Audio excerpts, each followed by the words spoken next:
So, what if power isn't about what you do, but what you don't do? It's a pretty wild idea, right? And it's right at the heart of one of the most talked about and, let's be honest, controversial books out there, Robert Greene's The 48 Laws of Power. Today, we're going to pull back the curtain on some of its most fascinating and maybe unsettling principles. Let's get into it. Right off the bat, the book just flips everything we think we know about power on its head. I mean, we're always told that power is about taking action, making big, bold moves. But Greene says, nope, hold on. Real mastery comes from the things you refuse to do, the fights you just sidestep. It's this incredible reminder that sometimes the best move on the board is to not move at all. And this leads us to the book's central and maybe most important argument. What if all of our social interactions are basically a game with a whole set of unwritten rules? Now, whether we like it or not, we're all players on this giant chessboard, constantly making moves. The point isn't to become some kind of evil genius, but just to understand the rules so you don't end up as someone else's pawn. Okay, so let's start looking at the hidden mechanics of this game, because power isn't just something for CEOs in boardrooms or generals on a battlefield. It's in every conversation you have, every single relationship. And if you want to play effectively, well, you've got to know the basic rules. The first rule, and this one can be a little tough to swallow, is that the truth, it doesn't always matter. What really matters is perception. In the court of public opinion, how things look is basically everything. A single crack in that carefully built facade can bring the whole structure crashing down around you. And this idea flows right into one of the absolute cornerstones of power, your reputation. Seriously, think of it like your own personal army, shaping what people think of you before you even open your mouth. A strong reputation can literally win battles for you before you even have to show up to the fight. You know, Nietzsche just nailed this when he said, "It is easier to cope with a bad conscience than with a bad reputation." Think about it. Feeling guilty about something in private, that's on you. But a bad reputation, that's a public verdict, and it can follow you around forever. Reputation is a tool, and man, P.T. Barnum was a master craftsman. He had this attraction, Joyce Haith, who was supposedly 161 years old. When people started losing interest, what did he do? He secretly started a rumor that she was a complete fraud, a robot even. The scandal was a stroke of genius. It didn't matter if the attention was positive or negative, it just mattered that people were talking. The crowds came flooding back. But building a reputation isn't always about making a ton of noise. Take the opposite approach. Look at Mata Hari.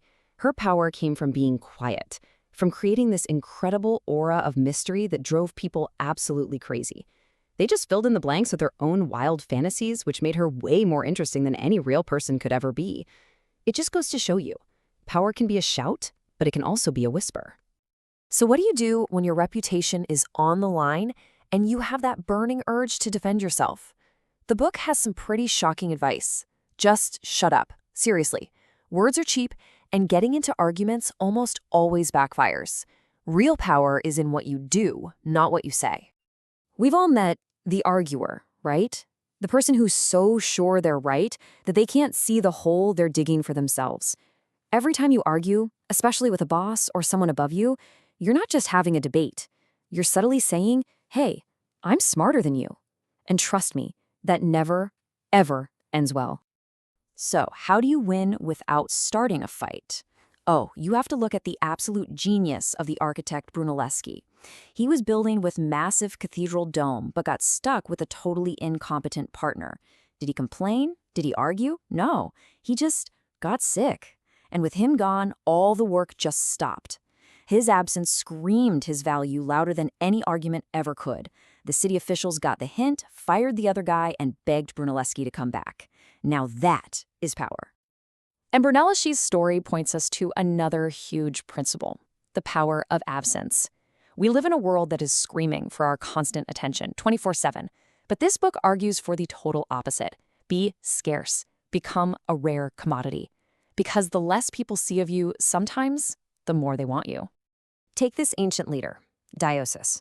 He was basically the glue holding his community together, this wise judge everyone relied on. But he could feel his influence starting to fade. So what did he do? He just disappeared. And without him, everything fell into chaos. It didn't take long before the people were practically on their knees begging him to come back, not just as a judge, but as their king. His absence created a power vacuum that only he could fill. But listen, this is a dangerous game. Disappearing only works if people already know who you are and value what you do. If you vanish too early, you're not mysterious. You're just gone. You'll be forgotten. It's a real tightrope walk between creating desire and just fading into total obscurity. So, after all this, what are we supposed to think? It's really easy to look at these laws and think they're cynical, maybe even a little cruel. But the book kind of forces us to ask a really tough question. If this is the game that's being played all around us, can we really afford to not even know the rules? All right, let's quickly lock in the key takeaways from today. First, your reputation is everything. Guard it with your life. Second, let your actions do the talking for you. They are way louder than any argument. And finally, learn to master the art of absence. Sometimes the most powerful thing you can do is just not be there. And that leaves us with this one big, lingering question. The book says power is a game. So is it a game we're all forced to play, whether we want to or not? Or is it one you can just choose to ignore? Is not knowing these laws some kind of high road, or is it just setting yourself up to be played by someone who does? The choice, of course, is yours. Thanks for tuning in.